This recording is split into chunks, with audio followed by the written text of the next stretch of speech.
So again, as you just heard, the shir is tonight is Le'ilui Nishmas Meir Offman, which is Meir ben Bitzalel Yosef, and the Neshama should have an aliyah on the schus of the Divrei Torah, and of course we remember him very fondly. He was really a fine ben Torah. He used to come to shir, and he, afterward, not so much in the shir, but afterwards, would always make very cogent, comments. He had learned, and he was a person who loved learning, and who was very sharp, and it was really very, it was a pleasure, getting to know him, and very sad, that he was niftar at such a young age. So we're, happy we could do our part, at least, then, that the shir should be Le'ilui Nishmaso. Okay, so we're in the middle of discussing the issue of Edei Kiyum. Just to get the background again, just very briefly. So we came to all of this because of the machlokes between Rabbeinu Tam and the Rambam. As we've been discussing, Gittin, and the get is a star. Every star, there's a big discussion whether or not it's the Edei Masira or the Edei Chasima, whether it's the, welcome.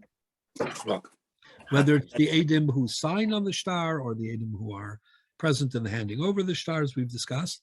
And that's the Machlokes Rabbi Lazar and Rabbi Meir. And Rabbeinu Tam came up with a very fascinating idea on Tosas on Dalid, Amud Aleph. Rabbeinu Tam said that even if according to Rabbi Meir, Edei Chasima are what determine the star, the contract, you still need separate witnesses to be present when the get is actually given and when it begins to come into effect. And that is, of course, at the time of the Masira. So according to Rabbeinu Tam, even though we don't paskin like Rabbi Meir, he thought it was important for people to understand that even according to Rabbi Meir, you need separate Edim, Edei Kiyum. And the Rambam, we read it last week, in Perek Aleph, Hilchos Gerushin, Halacha Tezayin, says that while preferably, you should have Edim who are present when the get is handed over. But b'diavad, if you don't have them, as long as you have witnesses who are signed onto the get, that would be good enough, not only for the get, not only for the contract, but also for the gerushin, for the divorce itself. That's that's the opposite of Rabbeinu Tam. So you have this massive, debate on a very fundamental level between, one of the greatest minds of the world of Ashkenaz, Rabbeinu Tam, the grandson of Rashi, who is considered to be the pioneer thinker of the Tosfos movement. That's a big statement on my part, but is absolutely not totally true. And of course, in the Sephardic world, the biggest name that you can think of, I mean, there are other big ones too, but is, the Rambam, who also was a revolutionary halachic,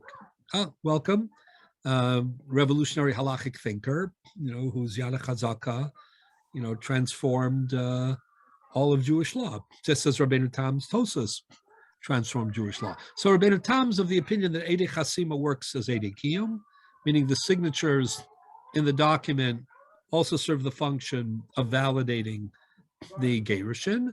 And the Rambam thinks, the Rabbeinu Tam says they don't work, and the Rambam says they do work.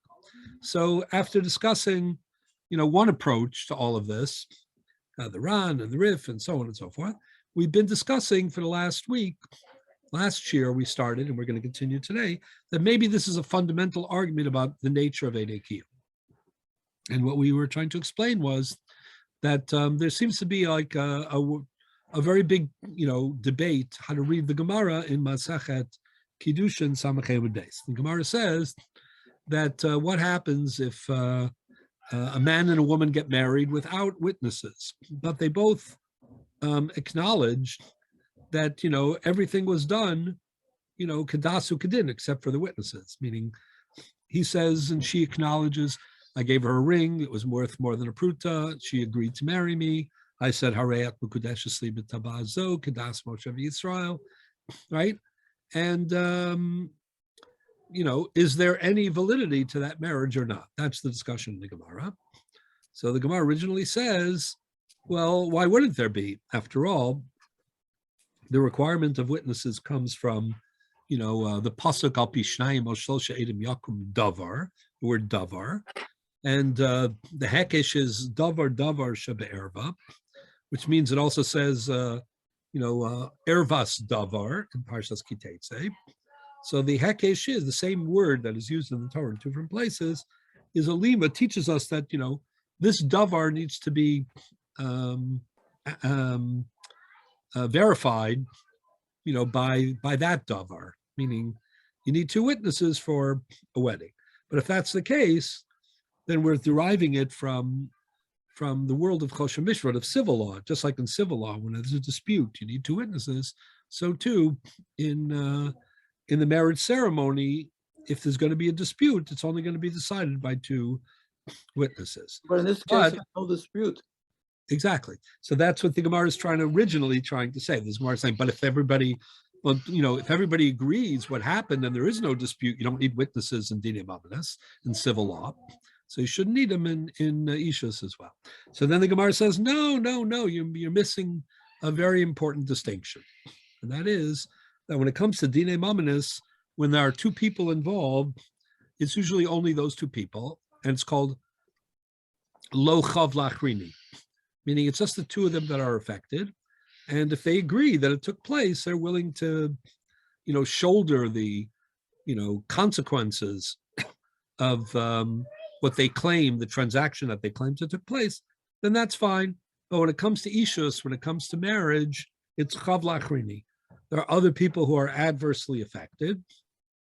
And since that's the case, we can't rely on their Hodas Baldin. It's not Hodas Baldin. Hodas Baldin means the acknowledgement of the affected parties. But there aren't just two parties here. There's a whole world out there. But we have the same thing by the get, where the question is whether we just need the signatures in case something happens later on, the people die or something. We should know that this is a valid get. So why is this not parallel situation? Well, maybe it will be that. I mean, the source for Eidei Kiyum comes from the Gemara in Kiddushin, Samachem and Beis. It's the only Gemara in Shas, as far as I know, that says explicitly that in addition to the typical role of witnesses in that we're familiar with when there's a dispute, and some sort of different reports. And you have to verify what took place, you come to court to bring witnesses. That's what almost all the Gemaras about witnesses are strewn throughout the Talmud. The one exception is the Gemara in Kiddushin, which speaks about this issue, and which says that no, more than that. You can't, even if there's no dispute, you just need the presence of witnesses in order to establish Kiddushin. So part of the question will be, we'll get to this, and that is that true in Gerushin too? There's only Gemara about Kiddushin. Is Gerushin Chav Lachrini? Does Gerushin require Ekiyum? So I can tell you right now, the Rambam's view is that it does. The Rambam in Perek Aleph Hilchos Gerushin Halacha Yud Gimel says Minayin. How do you know? I'll read it. It's in our Marmakomos. It's on page 4. Grimes says Minayin Sheit Nenala Bifnei Shnei Edim. This is Perek Aleph Halacha Yud Gimel. It's on page 4 of the Marmakomos. Minayin Perek Aleph Halacha Yud Gimel. Sheit Nenala Bifnei Edim. How do you know you have to give the get in the presence of two witnesses? Harei Omer Al Pi Shnayim Edim O Shlosha Edim Yakum Davar. B'yefsha Shatia Yom Erva V'Abala B'Misas Bezdin V'Lamachar Tia Muteres Below Edim. So the Rambam says we're not going to legally recognize such a huge change from a situation where somebody is a woman is an Eshes Ish, she's married, and then the next day she comes to court and she claims she's not married anymore, and you don't have any evidence backing that up. So this is the Rambam, the Fikach says Rambam, but this is the same Rambam that says Eidei Chasim work.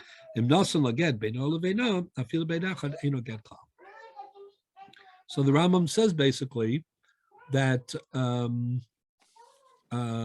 there's a requirement of Eidei Kiyum, just like the Gemara says there's Eidei Kiyum in Kiddushin, there's Eidei Kiyum in Yerushin. But the Chiddush of the Rambam is that even Eidei Chasima on the get can serve the function as Eidei Kiyum. That's what we were pointing out. That's against the position, or seems to be against the position of Rabbi Tam. But the idea, I should just mention, this is also the view of Tosas. Tosas on Dalid Amud Aleph. If you look on the bottom of the page, on Dalid, look on page 1 of these Marmachomas, you'll see Tosas Gittin Dalid Amud Aleph. We read the Rabbi Tam part, but look for a moment at the second to last line of that entry, the one Dekaimalon Halacha Rabbalazar, but look at 2 lines from the bottom of that piece. Aval B'Kiddushin V'Gerushin Lo Mahani Hodas Baldin. So notice that the Tosas, like the Rambam, here like the Rambam, says that not only Kiddushin, but also Gerushin, even divorce, does not work on the basis of Hodah. Let's say the husband and the wife both said there was a divorce. Can we believe them? Says Tosas, no. There's no Hodas Baldin. Why? Didn't the Gemara say in Kiddushin that the reason there's no Hodas Baldin is because of Chav Lachrini? The Tosas says something very important. Tosas Mishum de Mechayev Lacherim de Bekiddushin Asar Akrovim uBegerushin Asar Lo Akohen. Wow. Tosas said again. Tosas explains like Rashi in Kiddushin that when it comes to Kiddushin, the Chav Lacherim, the fact that other people are detrimentally affected, refers to the relatives of the Chassan and the relatives of the Kala, because they have certain marital restrictions now by virtue of the fact that they, that if if my brother, marries someone, that can, impact who I can marry. But didn't we say before that according to those who hold Eidei Chasima, yeah, that in reality no one is witnessing the actual transaction? That's why it's a chiddush. That the Chasima acts, so to speak, as the witness to the. Right. That's why it's a chiddush that the Rambam thinks, nonetheless, that works for Eidei Kiyum. But that's what we're going to try to explain a little more. But in Gerushin. But before we get to that, what Tosas is saying that's important is we know the Gemara says that Kiddushin is Chav Lachrini and requires Eidei Kiyum. But the Gemara never says explicitly that is true for Gerushin as well. The Rambam says that it's true. Now Tosas says it's true. Where's the Chav Lachrini in Gerushin? So the Tosas says the Asar, Ubegerushin Asar La Kohen. But none of the Mamzerim can come if it's not done properly. I mean, I don't understand what the question is. If the get is not a get and she marries somebody else. No, it's worse. It's worse. We're trying to say, does the get ever have a negative consequence? The answer is it does. A valid get have a negative consequence. Does a valid get have a negative consequence? The answer is yes, as opposed to Misa Sabal with respect to a Kohen. I mean, a Kohen cannot marry a Grusha, but a Kohen can marry an Almana. A Kohen Gadol can't marry either, but a regular Kohen Hedjot cannot marry a Grusha, but he could marry an Almana. So what Tosas says here is, so it's interesting, the Rajba in Masachet Yevamos disagrees with this Tosas. The Rajba there says, maybe Gerushin doesn't require Eidei Kiyum because there's no Chav Lachrini. So the question is, why doesn't he think the Asar a Kohen is a problem? But maybe the answer is that the Asar Kohen isn't really a result. This is something we talked about earlier in the year for a different reason. The Asar Kohen isn't so much a result of the divorce; it's a result of the fact that there was a previous marriage which didn't end well. Well, that's sort of circular, but okay. Right. So, but in a way, I mean, as long as she's an Eishes Ish, no one can marry her. No, but a more fundamental question is, why is Chav La'acherim only on the basis that the valid get can cause problems? The questioning of the validity of the get without Eidei. Because otherwise, that's kind of what I'm saying now. Because otherwise, it's worse. She's an Eishes Ish. Yeah, Mamzerim and everything. But the Eishes Ish part is the reason why the Kedushin is Chavla Achrini. It's not why the Gerushin is Chavla Achrini. If the Gerushin is a solution to the Eishes Ish. But let's say she had, no, they agreed she had a get, but there's no witnesses. So somebody comes 5 years later and questions it. Now you have a possibility of mamzera, meshes, all kinds of problems. Right. So why do we have to go on to the valid get to find the problem? It's a lot more severe. No, because we're trying to explain that the Eidei Kiyum are a necessity, not for the absence of a get, but for a get. Just like in the Kedushin case, the Eidei Kiyum were connected to the impact of a proper Kedushin. Without the proper Kedushin, the Korva, is not a problem. Without a proper Gerushin, there are other problems, but there's no problem. It's not a specific problem of Asura Kula a Kohen. So what I'm saying is these are prerequisites, especially the way I understand it, which is what we're really trying to say. So this boils down to what our real question. If the reason that you need Eidei Kiyum, as we call it, is because of Chavla Achrini, so what we've encountered is that there are two very different ways to explain that. One way to explain it is, and this goes back to what we were talking about last week, is that Eidei Kiyum are fundamentally different than Eidei Birur. Meaning, it's what I called last week, they're about validation, they're not about verification. It's not so much that we don't believe what happened, it's that absent witnesses, the formal legal change in status doesn't take place. It's a legal requirement, not a absence of risk, and not relying So it's part of the halachic DNA of that act that there must be witnesses. Correct. That's the view of the Ritva, and that's the view of Rabbi Tam, and that's which we'll see.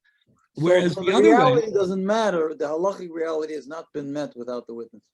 Right, but it's very understandable. It's a formalizing and what I call a solemnizing function, meaning in the sense that we need the presence of witnesses to give certain prestige.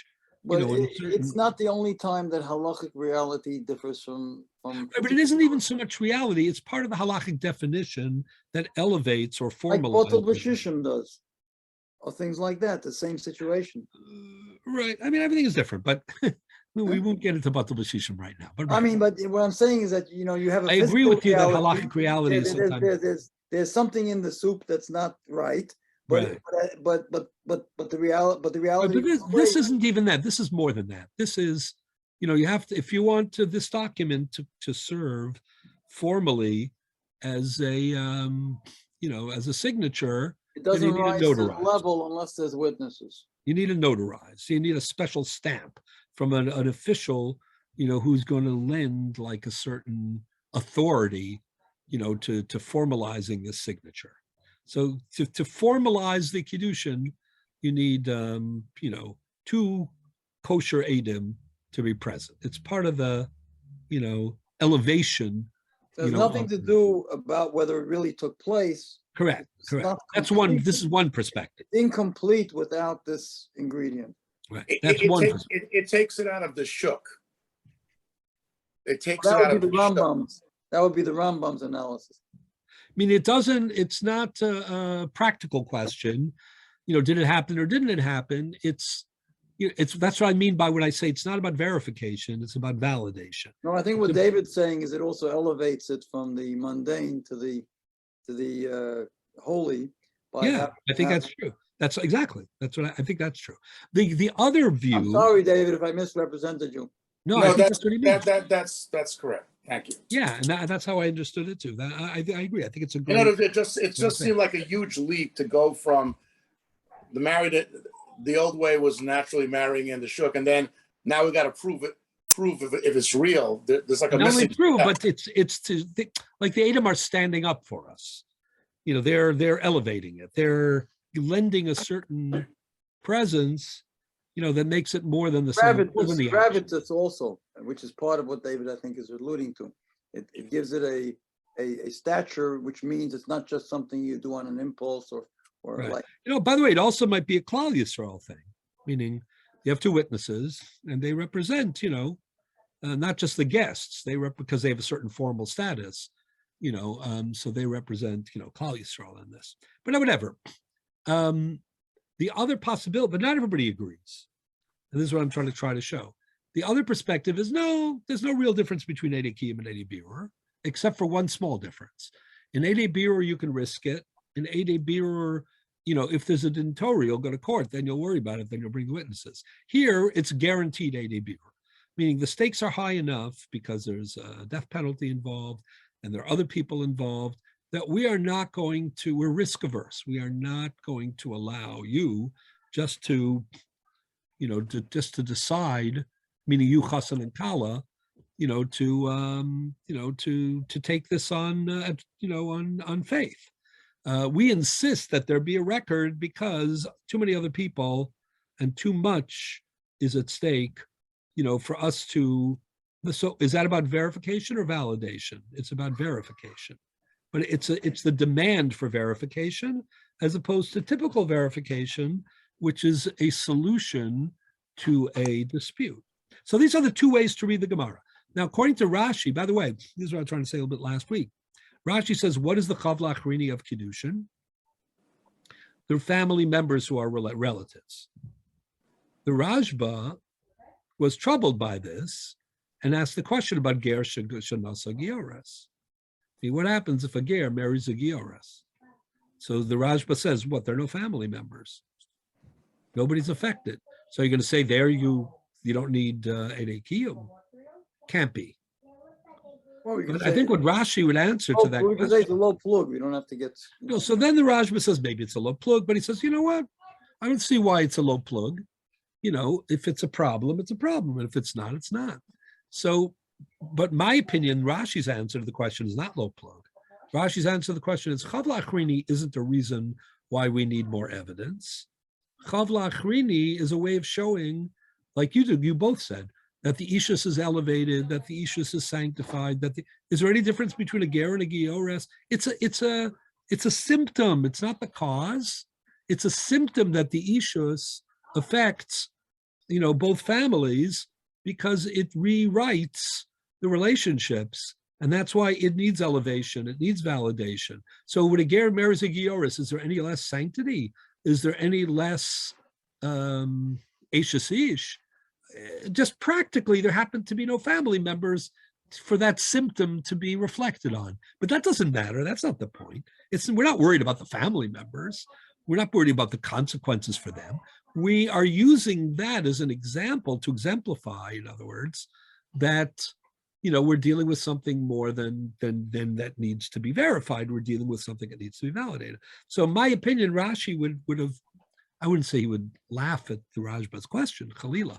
The Rashba's question plays an important, role because it really kind of, it zeroes in on the Achilles, heel of Rashi's interpretation, seemingly, if you interpret it literally, and it pushes us to realize that Rashi didn't mean it literally.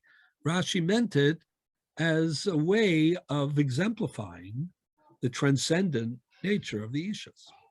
The Rashba himself gives a different answer because of this and says, you know what? It's about Eishasish. It's about everybody else. But then the Rashba goes on to ask an interesting question. The Rashba says, what do you mean it's about Eishasish? That's called Chavla Achrini. Let's say somebody sells a field. Reuven sells a field to Shimon. You don't need Eidei Kiyum, right? But now, if, Levi, let's say Levi goes to Reuven and he says, can I trample on your field? And Reuven says, yes. But he can't trample on that field because it belongs to Shimon now, right? So is it Chavla Achrini? Is that Chavla Achrini? Says the Rashba. Meaning Chavla Achrini means any negative consequence, meaning like say Eishasish. Does somebody have a right to force somebody? What? Isn't this more like it's not you're talking about a monetary Chavla Achrini. Aren't we talking The Rashba wants to bring a monetary example because we don't have Eidei Kiyum. He's saying if it's all just about adverse impact on somebody else, I can find adverse impact in Dinei Mamonos too. But so this is exactly the mentality of the Rashba, meaning the Rashba was not reading like Rashi. He wasn't thinking that what Eidei Kiyum are fundamentally different than they elevate the Ishus. He was thinking you need a guarantee of verification. He wasn't thinking you need a whole different concept called validation. Therefore, he's saying, I can find you cases. The Rajah was working on two fronts. He was like trying to narrow the gap. He was saying, what, such a big difference between Ishus and Mominus? Not at all. So I can he's find you far cases away of from the Ishus. elevation issue then. He wasn't looking at it that way. So he was saying like this, I can find you Ishus cases where there's no Chavlachrini, like Ger Shanasa Giores, and I can find you Mominus cases where there is Chavlachrini. But Rashi wouldn't have been impressed with either of those things, because for Rashi, these are examples. They're just meant to underscore that in one case we're dealing with, the consequences or the actions, themselves, the agreements themselves. It's like, a web of rights and obligations. And in the other case, in the case of Ishus, we're dealing with a whole new status, a whole new creation. So of course you can find technical Chavlachrini and Mominus and no Chavlachrini in some Ishus, but it's beside the point. The real idea, like I said before, Gershon Asa Gioris is just same Chalos Ishus as any marriage, the same sanctity, the same components. So this is a fundamental argument between Rashi and the Rajba. And the So let me give another example of it. Position? What? The Rambam's position on this? So the He's usually Rambam, very, I'm going to very get to concerned about the elevation of the process of my personal opinion, but I'm going to document this a little bit later. If you will have to have a little more patience. Just I think the Rambam's going to distinguish between Edei Kiyum in Kiddushin and Edei Kiyum in Gerushin. But I'm going to probably prove that a little bit later on. So on this issue itself. So anyways, I think this is the argument between Rabbeinu Tam and the Rambam in Gerushin about whether Edei Chasima can serve the function of Edei Kiyum. I'll explain in a second. Yeah, you wanted to ask? No. Could you look at it that even though the term Chavla Achrini was used in both Mominus and Ishus, the difference is in Mominus, you have to have some tangible examples, some tangible details, right, in the case, where in Ishus, whether or not you have circumstantially people where there is an actual Chavla Achrini is not important or not necessary. I think that's true. Just in general, it's like maybe circumstances will change later on. So we just have to make sure that this is got a different chalos or different identity, and it's really not the same Chavla Achrini. They're two different. They mean the same, but one is specific and one is kind of general or non-generic. In a way, what we're saying is that's kind of what I'm saying, and what we're saying is Hodos Baldin Kamei Edim Dami has a place in the world of Mominus. Hodos Baldin Kamei Edim Dami meaning if the parties themselves acknowledge what happened, that's good enough for us. The reason is because the only thing we're really worried about is the practical, aspect of it. So, if there's Chavla Achrini that's practical, we won't say Hodos Baldin because it's not only the two of them, there are other affected parties. Right. And if there's no practical difference other than the two of them, we will say it. So you're right. We have a very pragmatic view. It's Chavla Achrini because it's really, if there's no Chavla Achrini, we can apply Hodos Baldin because there's no need to elevate, there's no need to sanctify. You have to actually articulate what are the circumstances. It's very specific. It's not Chavla Achrini just because it might happen. There are circumstances that are making. But in Ishus, I don't think it's because it might happen, which is more of a low plug idea either. I think the idea in Ishus is, this is an institution that by definition, that's is more than it should conceptually be considered always a Chavla Achrini, whether exactly. Because whether there are or not practical, consequences to it, the Ishus is defined, as something elevated and beyond the two people, by definition. This is also a practical implication too, because even in Ishus, you never know. Relatives come out of the woodwork. People are thought to be dead, and then they're alive. It actually could turn. You see this in Good, literature. but I'm reluctant to make it so pragmatic. I think it's really No, I'm saying it could be. David, you sound like wanted a to go mafia. that- People are dead. They come back alive. right. What's going on, That's guys? true. I don't think that's the main point here, but I hear it. I see one of our longtime Chaverin, I haven't seen in a while, so I just want to welcome back Mr. Plittman. Seems like we just saw him a second ago on the screen. So Rabbi Rosensweig, I'm Yeah. here all the time. I just keep my mouth shut. Why? You're Cohen. We need you in the front. I You're supposed to love be in to the speak front. when we sit around we're the table. always interested to hear what you have to say, but Only when we sit around I'm the always table. glad to see you. Thank you. Thank And we'd you. like to see you in Shul. We hold your aliyah for you every week. Thank you. So does that mean you're giving only 6 aliyahs? Okay. Anyway, so let me go back to the point. So this is the debate. So we point out last week that that one of the differences also will be, I just want to talk about a few more, is let's say you have witnesses that are hiding behind the fence, right? Let's say you have witnesses to a marriage, but the chassan and the kala or the kala, one of the main parties, protagonists, is unaware that there are witnesses. Why do they have to be aware? So that's the question. Do they or not? Who said they? Before you ask why, let's say, do they have to be aware? No, If not- because if we look at the reasoning that we said before, why does our reasoning require that the parties be aware? Oh, okay. So what the Ritva says is, so let's turn to the Ritva for a moment. We spoke about the first part of the Ritva last week, and then we, got to the second part, but we didn't. This is on page 2 of the Marmakomos. So the first part of the Ritva was about Yichud Eidim.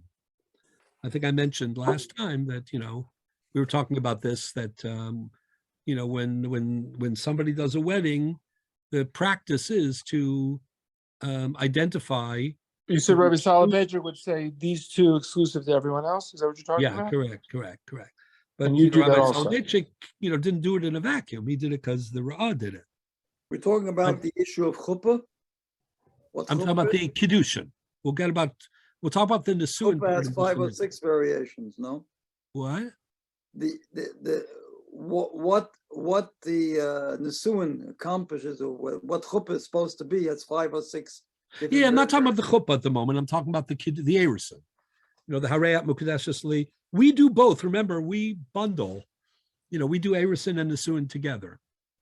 Back in the olden days when we learned Ksubis, we talked about Year this. apart.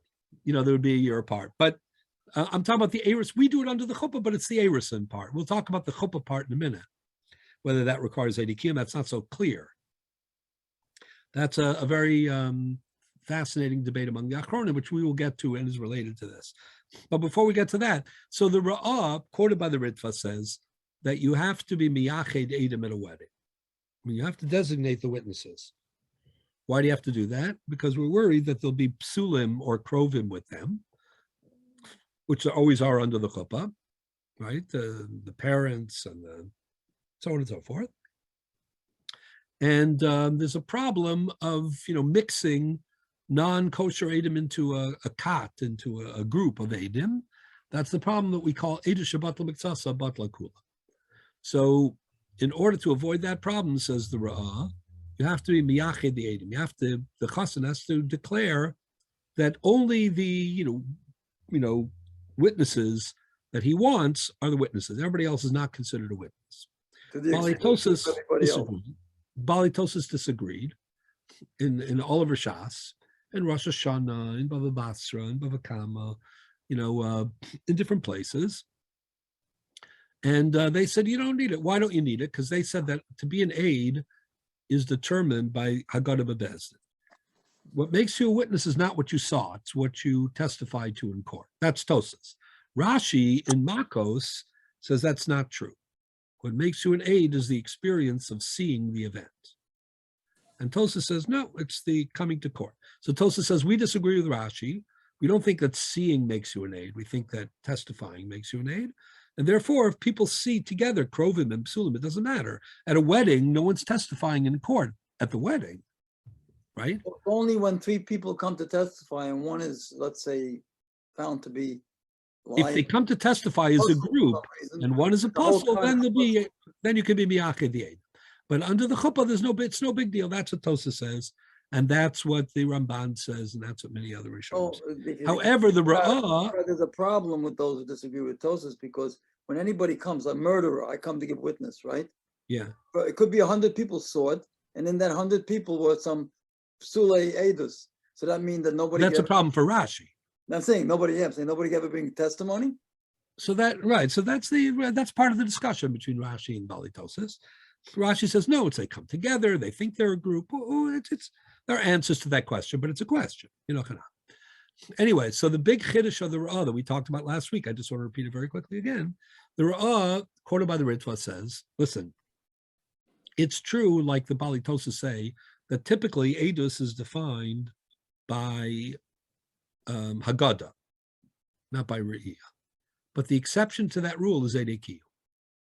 Because Eidei Kiyum are not about testifying and verifying. They're about standing up and solemnizing and validating. When's the point of solemnizing and validating? At the point of testifying if there's some sort of a dispute, or at the presence at the simcha itself? Clearly, If the witnesses are part of the ingredient of the halacha that makes it valid, then it's at the time it took place, obviously. yeah. So that's the big chiddush of the Ra'ah. That if you look here at the Chidush HaRitva and Kiddushin, Mem Gimel Amud Aleph, that's what he says. If you go down 3 lines, he says, 4 lines. If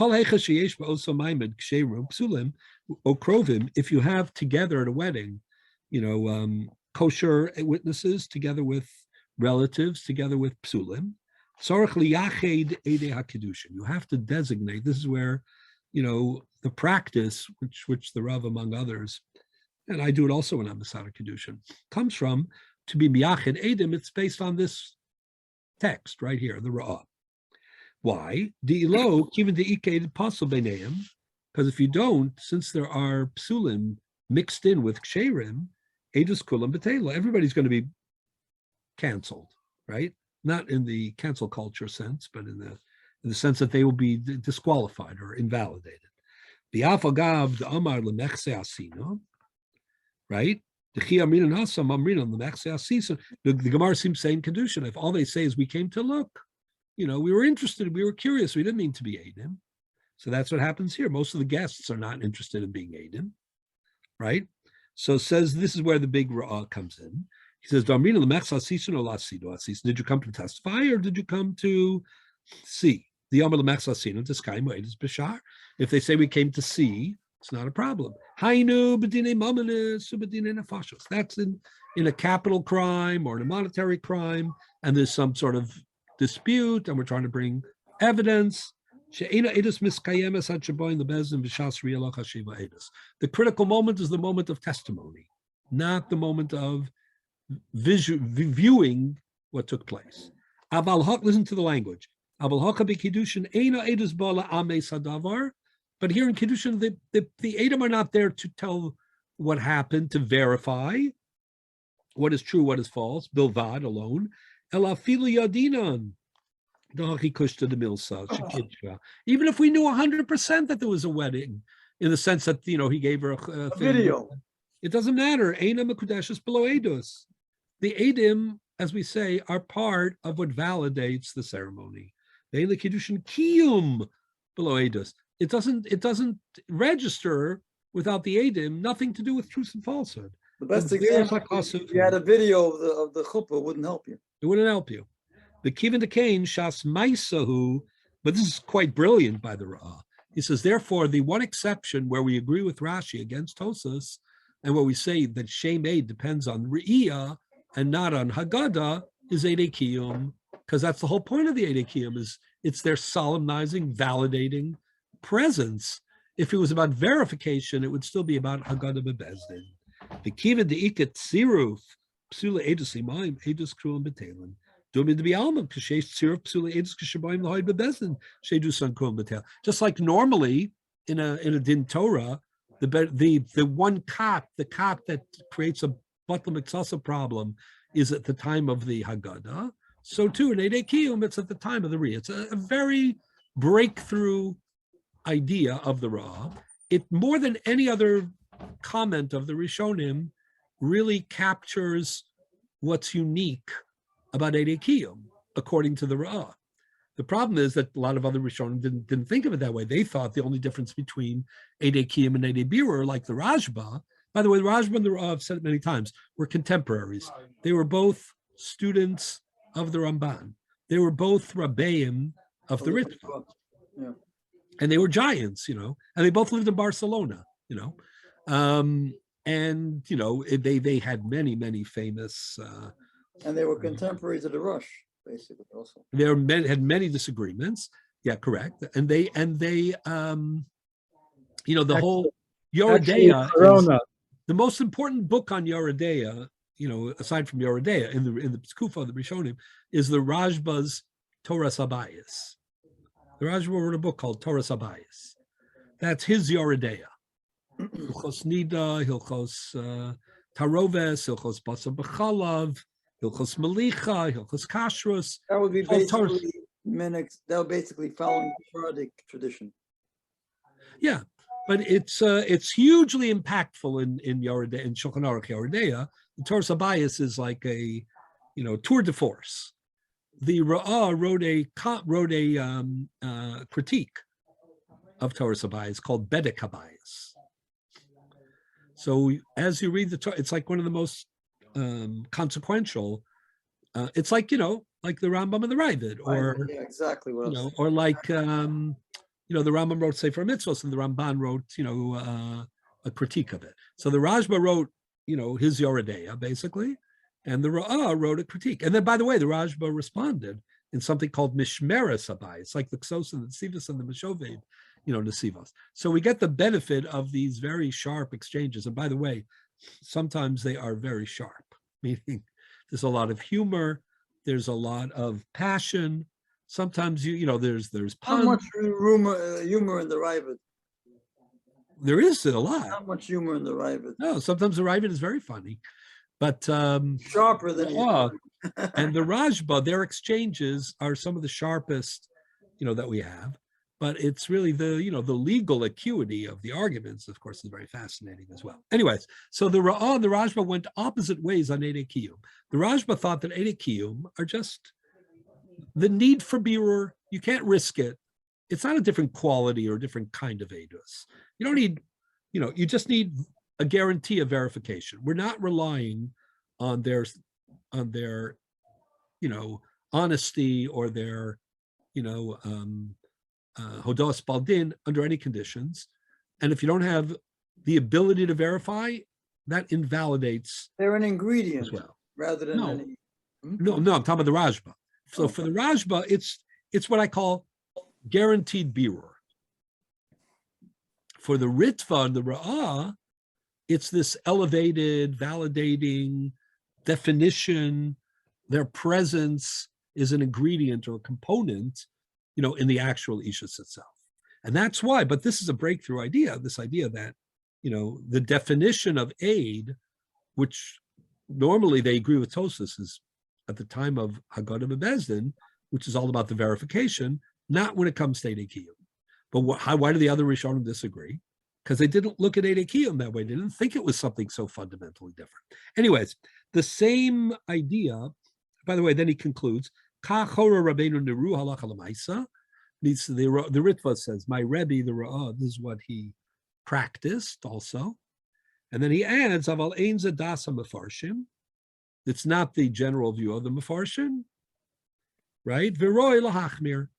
The Ritva says, I think that, there's a lot of truth to what the Ra says. Anyway, the next line is V'chein Omer Morenu Neru. By the way, Morenu Neru is, it's an honorific, but he was still alive, the Ra, when the Ritva wrote this. So he says, my Rebbe, the Ra, said something else.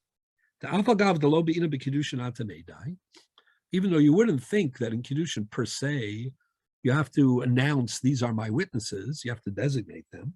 But if there are no, let's say there are only ksherim there, you're not worried about batal b'tasa, batal kula. You don't need there's no need for yichud edim. You have to announce to the, to the chassan and kala atem. So they have to say, they have to acknowledge atem edai. So he says, Sarach shiu edim sham ulafuke hitmin la edim achore hageder. But they have to be present visibly, so both chassan and kala know that there are witnesses. They can't be hiding behind the fence. But they like a setup, One side wants to get married or whatever, or But coincidence. nobody has said why. What? Now he's going to explain why. So he gives two reasons. The first reason is the Ra'al L'Shitaso, a fundamental reason. And the second one is a practical reason. I'll tell you what the second one is. I'll read them both. Chada, the first reason, this is the fundamental one. Listen to the language. Lo chashiva edus bedavar, shaguf hadavar tzarech le'edus, ela bedavar shetzarech edus, mishum shikra. Wow. What is he saying? When you need edus, not to verify, but to validate, meaning when you need edus as a part of the definition, a component to define or to elevate, to give stature to the proceeding, then both protagonists who are affected by this new change, they need to know that the Edom are there. Because they're more reluctant As to opposed, lie. no, that's going to be number two. But as opposed to, let me give the opposed to, and then you'll see right away. As opposed to if it's about verifying, meaning proving that it happened, right, then there's good reason to think that who cares whether they knew that they were there or not? Meaning if it's all about proof and evidence and verification, then you can make a strong case for the fact that if there are Edom, there are Edom. Let's say there's a halva. Let's say there's a mecher, right? And there's no knowledge by the mocher or the lokeach or one or the other, or the malva or the lova, that there are Edom. But there are Edom. They happen to be there. If we're interested in emes and sheker, did money change hands? Did a sale take place? It doesn't matter to us, all things being equal, we'll get to reason number two in a minute, whether or not the mocher and the lokeach know about it. The important thing is that, what took place can be verified, even if there's no awareness in advance that there were Edom. However, if we're talking about Kiddushin, where the Edom play a role in elevating and sanctifying and validating, I don't think it's mukrach, but it's very reasonable that it's part of the definition of the ishus. They need to know about it. As far as they're concerned, there's no wedding if there's no edus. So they need to know that there's edus to know that it's a wedding. That's what the words of the... Otherwise, in fact, they would be two Rishon trying, they would be deliberately having a sham wedding. Right. I'm sorry. So that's what these words mean. Chada. Lo chashiva edus bedavar shuguf hadavar tzar. What is a guf hadavar tzar edus? Edekiyum. In a case where the function of the Edom is not to verify, but to validate, to be present, then you need to know that they're there. As opposed to Ella bedavar shetzarech edus mishum shikra, as opposed to where edus, the typical function of edus, which is simply to establish the truth. Then you don't need to know. Then, of course, is another factor. Va'od, that's the pragmatic one. The matzi lememer lo shasakti b'shas kiddushin ela b'shvil shelo hayu sham edim ukesvura shelo hu ilu masecha v'havale kimekadish b'lo edim shein choshen l'kiddushin. Meaning, the second one, he says, listen, the chassan wants to impress the kala, so he's mekadosh or without edim, and there are edim behind the gate. He doesn't know about it. He's doing it as a joke, or he's doing it for whatever reason. If he doesn't know they're witnesses, is another problem. He can say, Mishatani Bach, I wasn't serious. I thought I could just deny it. Why can't he say the same thing with Edom? He can say it all he wants, but there are Edom if he knows our Edom, then he knows that the Edom are But going the Edom don't, he says, I was only joking. Doesn't you can't say that's called Dvarim Shebelev Einam Dvar. But if there are no witnesses, he can Because the say, witnesses there change that thing, the yeah, no, when there are no witnesses, he could say, you know what? Mishata Yisibach.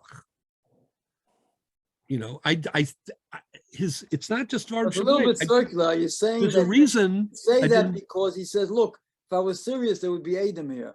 But that's circular, you know. I No, mean, he needs Edom. He knows that he needs Edom, and he didn't have them. so that's the definition of why it was a joke. Because it couldn't have been serious because no way. But that's circular. It's not circular. It's we're just trying to say basically why having not Edom circular. there take away from him the ability to say that he was joking. right. It's a little ironic, but it's definitely not circular. Okay. He's saying, listen, you know, I wasn't serious. Meaning there are Edom. The reason it's not circular is because there are Edom. He just doesn't know about them. And if somebody is not serious and there are Edom, the Kedushin would still be valid. Let's say a person really didn't mean it, and there's Edom. Would the Kedushin Well, be unless, I mean, you'd have to establish that. I mean, you'd have to tell somebody in advance or something, you know, that like that's called Mesiras Moda. There are rules about that. That's why I quoted Dvarim Shebelev Einam Dvar. A person can always say, in my mind, I wasn't serious. But, you know, that is the end of law. That's You the know, nihilistic. so there are exceptions to the rule of Dvarim Shebelev Einam Dvarim, where a person says, I didn't mean it. You know, there are exceptions. But the rule of Dvarim I mean, Shebelev if you Einam sign Dvarim- a document that you're selling a building and you say, "Oh, I Right. regret it," tough luck. I'm saying Dvarim Shebelev only works where you don't have Right. anything else, right? Right. I mean, Dvarim Shebelev It's is not regret. normally- It meant I never meant it. It's a difference between regret and I never meant it. Okay, I never Right. meant it. I didn't mean to sign the document, but you took the money, you sold the building. Goodbye. I mean, you signed it, right? Yes. So your So what I'm action, saying in law, action makes it that whatever you're thinking didn't count. right? Except there are some rare exceptions, you know, but the general rule of Dvarim Shebelev Einam Dvarim is a very reasonable rule in halacha and as in many legal systems, because otherwise it's saying the Dover Sof. Wouldn't work. The system Right, wouldn't there's no work. objective standards for anything, right? But here it's a little bit different because he knows that there need to be witnesses. It's not circular because there are witnesses. You know what I'm saying? But that is a reason, objectively, that supports him saying B'shat Hanibach. Because, you know, the fact that he would, knowing that you need witnesses and not visibly or knowingly having them, even though there happen to be witnesses, which is why it's not circular. Do you understand? That, you know, that's a lacuna, and that's like an objective, you know, red flag, if you will, you know, that kind of supports his Dvarim, you know, Shebelev. That's why I say there are cases where Dvarim Shebelev is Dvarim. It's rare, but it's things like that where like there's an objective reason. Usually he has to give advance notice to somebody that he's not. Yeah, that's a moda. That's called a moda. So this isn't a moda, but this is like he went about doing this, you know, from his point of view, you know, with a huge missing, you know, step. It's like the old Cracker Jack's ring. Yeah, exactly. So the Cracker Jacks, you know, ring, but the joke's on them because you know there are two witnesses. He's got a problem. Right. So, but what's interesting is that the Ra'ah, you know, so there are two reasons that are given here. The second reason is the pragmatic reason. You can hold like the Rajba, you could say there's not much of a difference between Eidei Kiyum and Eidei Birur, but you still need to know they're there because, you know, since the absence of the Eidim is, you know, a fatal flaw, so it supports, you know, the potential, you know, exit claim of Mishat Hanibach. That's the second view. But the first view of the Ra'ah is the Ra'ah L'shitaso. That's the Ra'ah being consistent, saying, you know what, you think Eidei Kiyum are just about factually, you know, verifying or having witnesses. No, they're a legal requirement, you know, that formalizes, and therefore knowing that they're there is part. Again, I don't think you have to say it, but I think it's a very not only understandable, I'd go as far as to say it's a very compelling argument, even if it isn't Well, if foolproof. it's part of the deal, then it should be visible. Correct. Exactly. I like the way you said it. But, others disagree. So you have this fundamental, I'll give you another example. You mentioned the chuppah before, right? And then you were asking me, we're talking about the Kedusha. Remember, the marriage is made up of two components. This is one of the Chidushim of Jewish law, right? That it has two elements. There's the Erusin, the Kiddushin part, where she becomes an Eshes Ish. She's removed from the rest of the.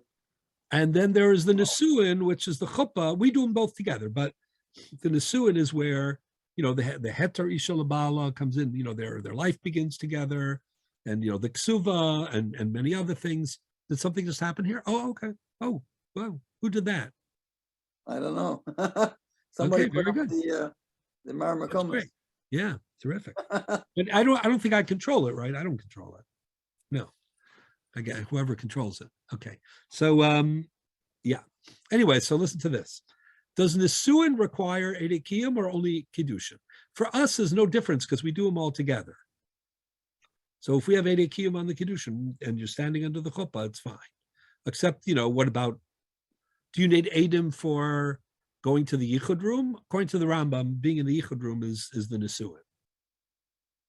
We have 4 or 5 variations of what the Nisuin is. Yeah, exactly. So do you need, when I'm a Masada Kiddushin at a wedding, I always insist, is too strong a word, I counsel that there should also be 2 witnesses seeing the Badekin. Isn't every wedding, don't you always have Eidei Yichud? I've never seen a wedding without Eidei Yichud. No, why would you not have Eidei Yichud? Mean Yichud, the Yichud room? Yes. Yeah, but I'm not talking about that. I'm talking about you have Badekin, you have taking into your Rishus, you have Chuppah, you have. It's not so typical to see Eidei Badekin, but that's a chumrah that I recommend. The Yakis have the Kal Talis, which brings them into one Rishus.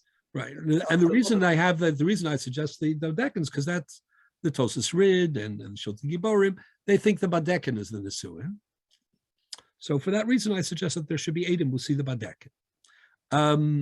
What's the point of all this? What's the point I'm trying to make? The Gemara only speaks about Eidei Kiyum for Kiddushin, not for Nisuin.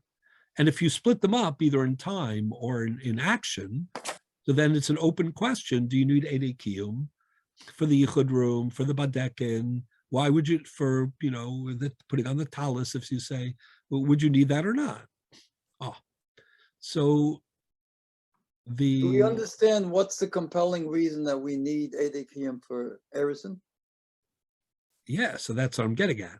So the Gemara's formula is what? Chav Lachrini. Right. So the Or Sameach ends once you get past Erison. Yeah, exactly. So you're ahead of the game. You're totally in the right direction. So what you just said is the Or Sameach's. You're in very good company. Reb Meir Simcha, his thought process. Reb Meir Simcha and the Or Sameach is a parish on the Rambam by Reb Meir Simcha of Dvinsk, a contemporary of Reb Chaim. And he, wrote the Meshech Chachma, wrote the Or Sameach on the Rambam. Anyways, in the Or Sameach, in Perek Yud, Hilchos Ishus, Halacha Aleph, there's a very, very long piece. He starts the piece by asking this question. He says, if you were to split the Erusin and the Nisuin like they did in the olden times, or like we sometimes do, he didn't have that, in practice, like in terms of actions, do you need Eidei Kiyum separately for the Nisuin if you already have the Eidei Kiyum for the Erusin? So he says, you know what? This is how I think we're going to prove it. Is there any, after taking into account the Chav La'achrini, which is already accomplished by the Eidei Kiyum of the Erusin, is there any more Chav La'achrini after Erusin that is added to by the Nisuin? That's what you just said, right? Mm-hmm. Or not? He says if there is, it's Chav La'achrini vis-a-vis the previous status of Erusin, and therefore you would need Eidei Kiyum. But if Well, there's is there not, any then there wouldn't. difference- Any difference between what happens to a woman after Eris and the So consequences? there are some differences. That's what I'm getting. Most of them are Darabonin, no? Some are Drabana, but in terms of Nadarim, in terms of Hafaras Nadarim, in terms of Tuma, in terms of Yerusha, in terms of Onesh, is it Skila, is it Chenek? There are some differences, but so the ingenuity of the Or Sameach, he goes on to try to analyze this. That's what he does. However, Rav Soloveitchik is to say in the name of his grandfather, Rab Chaim.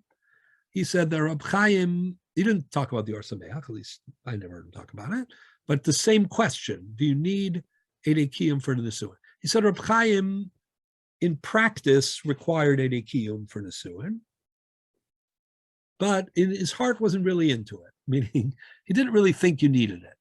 He did it, to be machmir. Why?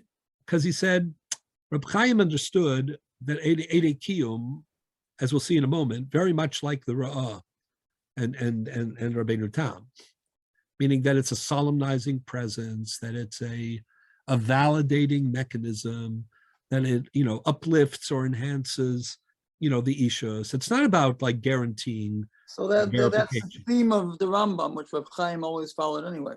Yeah. So he said, but if you look carefully in the Rambam's view about Erusin is that. Erusin is a new chalos, her status changes, etc., etc.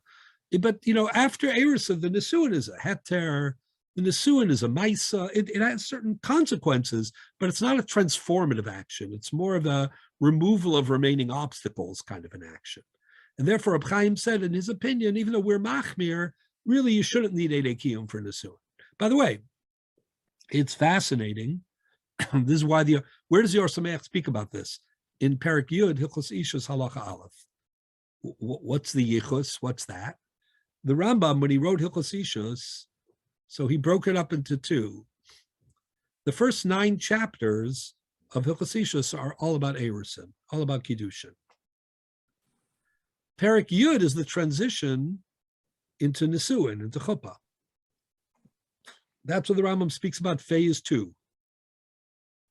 So that's why the Or Sameach speaks about in Perek. He says, basically what the Or Sameach doesn't say explicitly, but is implicit in his organization, is he's saying, how come the Rambam speaks about the requirement of Eidos for Kiddushin right in the beginning in Perek Aleph?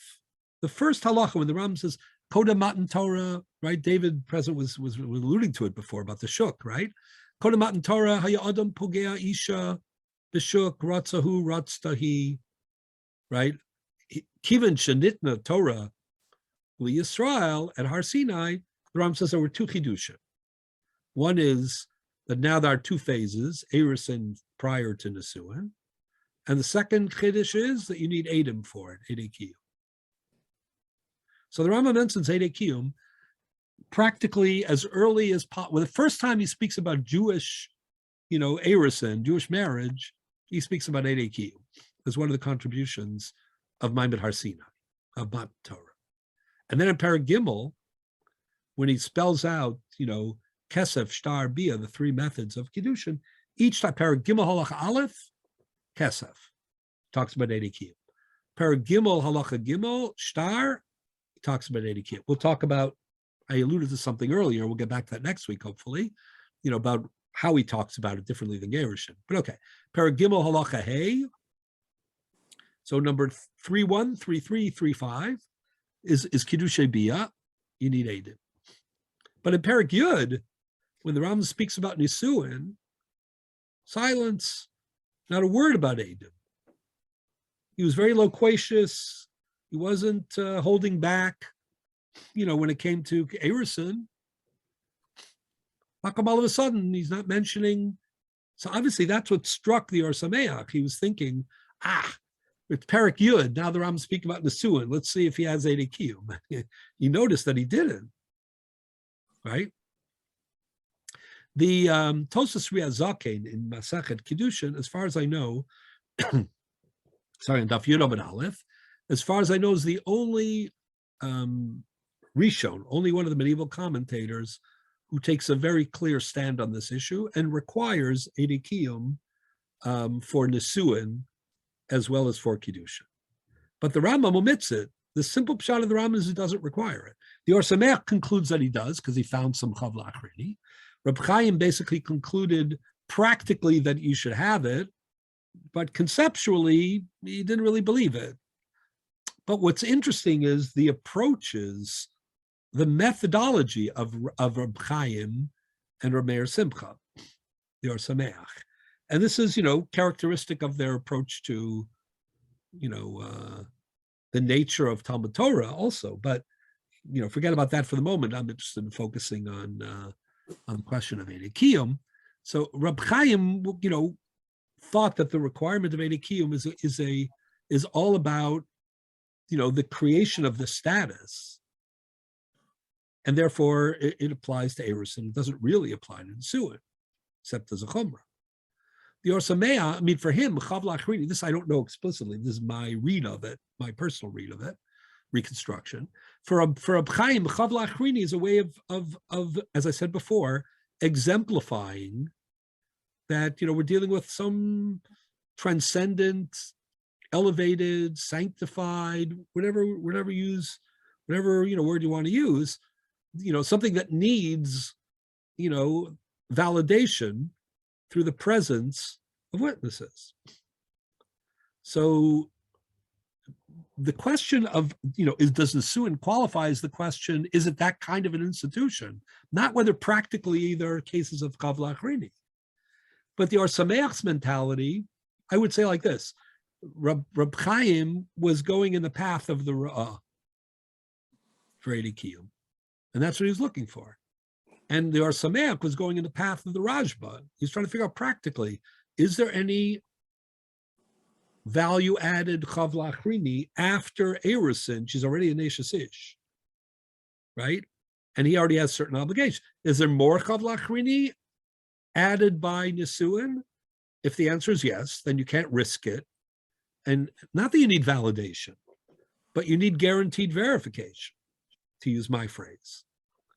So the Or Sameach's whole approach, never mind his conclusion, is based on the Rajba mentality of edekiyum, whereas Reb Chaim's approach is based on the Ritva. Actually, if you want to see that inside, not this point, but this idea of edekiyum, like the Ra'ah, and like I'm suggesting the Piyah Shmuel, what Reb Chaim thought about Nisuin, you see it in a piece in Reb Chaim. If you look in our Mar Makomos, I reproduced it.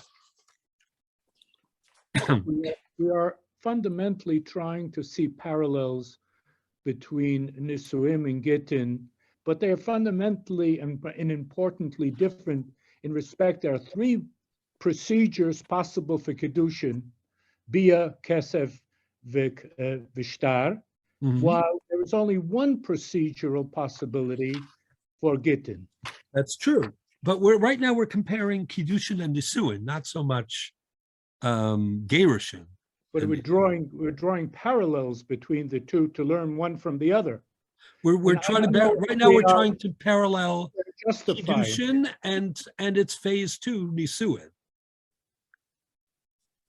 But you're quite right about Kiddushin and Gerushin. We're not up to there yet. But the question, the distinction that you're making is one we've spoken about, and it's true. The question is it consequential to the requirement of edekiyum? I mean, it's true that there's only one method. For example, let's take there's a shtar of Nisuim, but let's say the shtar is invalid for whatever reason. If you have Bia, that's sufficient. If you have Kesef, that's sufficient. Right. But does that consequential to whether you need edekiyum, whether you need witnesses? Are you going? How do you arrange for witnesses in Bia? In Bia? Right. So that I'll talk about that next week. But the Gemara says hein ede yichud, hein ede Bia. Obviously, it would not be appropriate, to have that explicitly. But what you do, that's what the yichud accomplishes. That we say hein ede yichud, hein ede Bia. That's what the Gemara says about that.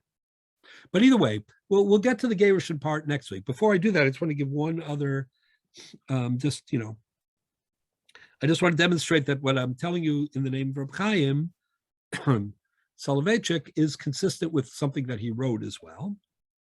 So if you look on page 9, I believe it is, of the Marmakomos.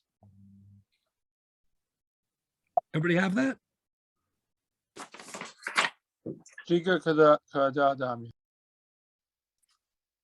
Oh, okay. I'm not really sure if that's true in this case, but okay.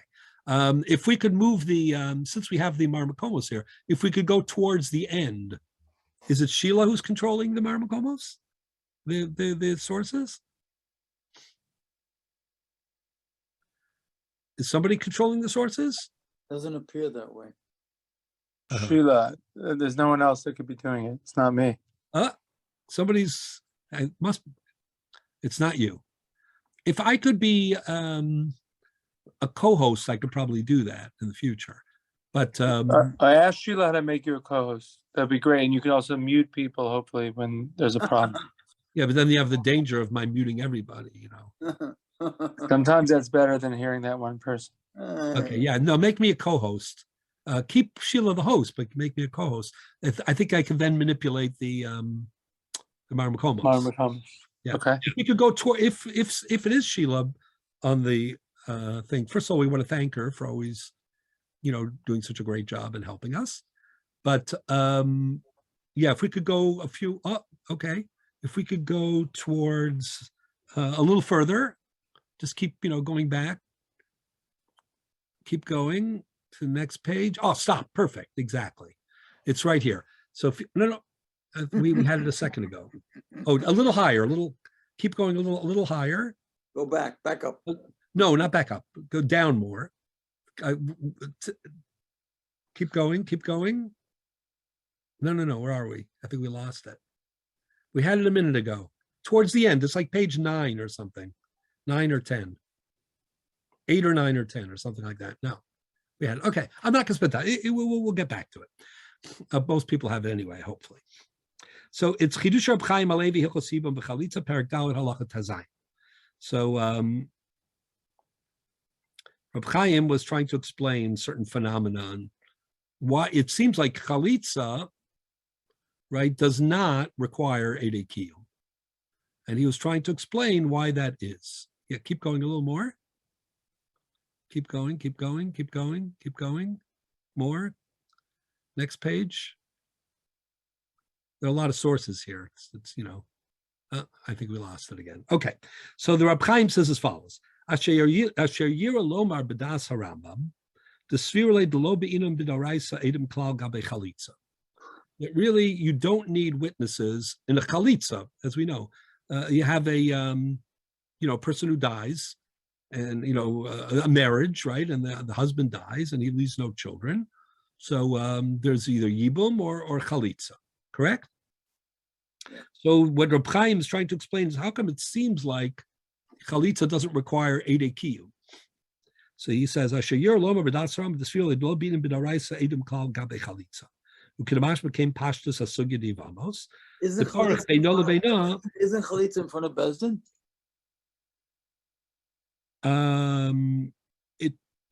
It usually would be. That's a great question. Witnesses right there, no? Yeah, but witnesses are still different. Damash medach chalitza be'emasi chalitza kshera, v'rak danan lo yadina. So he explains why this is. Listen to this. Everybody have it who has the Marmakomos? But tamba zenira, da mishum de matzinu tre gavna edios bedavar shebe'erva. He says there are 2 examples in the world of ishus, of davar shebe'erva. There are 2 examples of edus. One is the biznus, like if a person was unfaithful. That's about verification, about telling the truth and falsehood.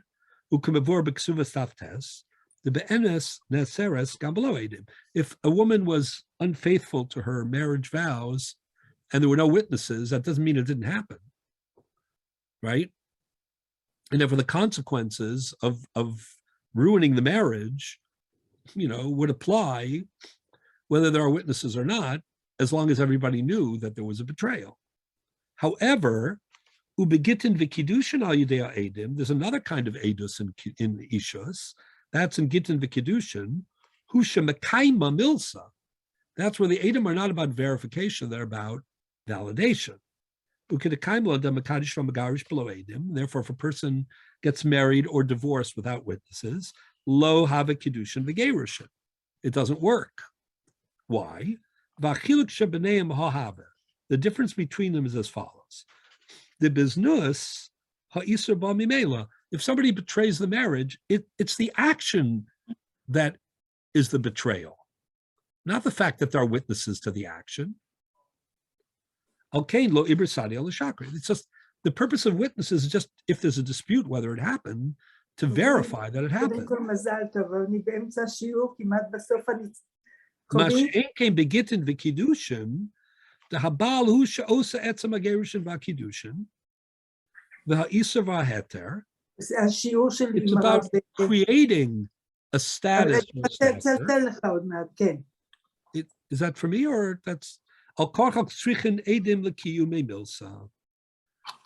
right? That's where the Rambam, that's where Reb Chaim explains, like the Ra'ah, that there are two different types of edus. There's an edus where the edus validates and an edus where it verifies. What is chalitza? Kivin the chazina de pligi tanoi b'yivamos b'ktana shecholza im chalitza sechalitza im lo ubecheres v'chareshes. Let's say somebody is a minor, or they have problems of competency, right? A mental deficiency or physical disability that makes them incompetent legally. So the Gemara says, "Kulam ava chalitza some chalitza." Imlo mishum taima dalav b'nei kriya. Chalitza, to be effective, the woman has to be a b'nei kriya. She has to have the ability, to read the parsha of Beis Chalutzana. But otherwise, the fact that she's a katana or a chareshus wouldn't disqualify her for kam chalitza. The kasha tebek on the b'lav achikerish shota v'katan la b'nei deyaninu. The chalitza tzricha das kimavur b'sugya divamos, and you need a bar das for chalitza. The chalotza b'kacha takonza. Kvar hikshu zos betosus v'tirtzu. The Irish bezin omdal gaba, and they say, oh, maybe there's an adult who's supervising, and the adult is competent. Umorim lahem lasas chalitza ketikuna. Dachamina begitin cherishot v'katan shekasu get v'godol omdal gaba kasher. So Reb Chaim asks, can a katan get married if his father or his mother is standing over him and giving him advice? I'm talking about a katan underage of Yud Gimel. Or a katana might be a different story, but katana without her father's giving her over. The answer is no. So how can that work in chalitza? Right? Kinetam b'yivamos. V'chein legabe kiddushin. The answer is, what's the difference between chalitza and kiddushin? The answer is kiddushin is the creation of a new status and stature, and therefore can only be when the man is a gadol. He can't get outside assistance from his father or from any other gadol. That's the same reason why you need Eidei Kiyum. Chalitza is not a new category. It's actually just neutralizing the obligation of Yibum. The zikuk, you mean? The zika, yeah. It neutralizes the zika. It's a maisa de mimela. It's like nisuin, according to Reb Chaim. You don't need Eidei Kiyum, and you can have gadol omid al gabav. That's why Reb Chaim was of the opinion, he doesn't quote the Ra'ah, I don't know if he knew the Ra'ah or not, but he is operating with the same mentality of the Ra'ah, and that's why, in his opinion, fundamentally, not in practice, but fundamentally, Nisuin like Chalitza wouldn't need Eidei Kiyum. Okay, we're going to stop here, and I'm going to pick up just a little bit more. I want to speak about something called Edus Umdana next week. Let's say you don't actually see a Kiddushin, but you know that it took place. That's called Edus Yediyah below Re'iyah. You knew it. You knew it from secondary party, or you knew it yourself? You knew it yourself from the circumstantial evidence. Mm-hmm. What's the deal of circumstantial evidence when it comes to Eidei Kiyum. And then I want to speak about Eidus Miyuchedes. Let's say one person saw a wedding between Chassan and Kala at 10 in the morning, and a second person saw it 2 in the afternoon. They did a second ceremony. Can you combine those two things or not? Well, that's a fundamental question by a lot of Edus, whether you can, whether it's who's disparate. Right. So I want to know how that applies to Eidei Kiyum. And a few other little things, and then I want to talk about Ksav Yado and the Gerushin. Okay, so we have a few more things to talk about. This is a very, very important, very fascinating topic. This question of the role of witnesses, in matters of ishus beyond verification, and what are the implications for the relationship between what you asked Dr. Weg about the relationship between Gittin and Kiddushin is something we'll discuss hopefully next week as well. Again, if you need Eidei Kiyum for Gerushin, is it the same as Kiddushin or are there differences? That's one of the things I want to discuss. In the Rambam, I believe there are some differences. All right, Shukar. Good Have night. a great week, everybody. Sure should be it. Thank you, Rabbi. Thank you. We look Thank forward to you. continuing. And Leah from Mayor. Good to see everybody. Okay.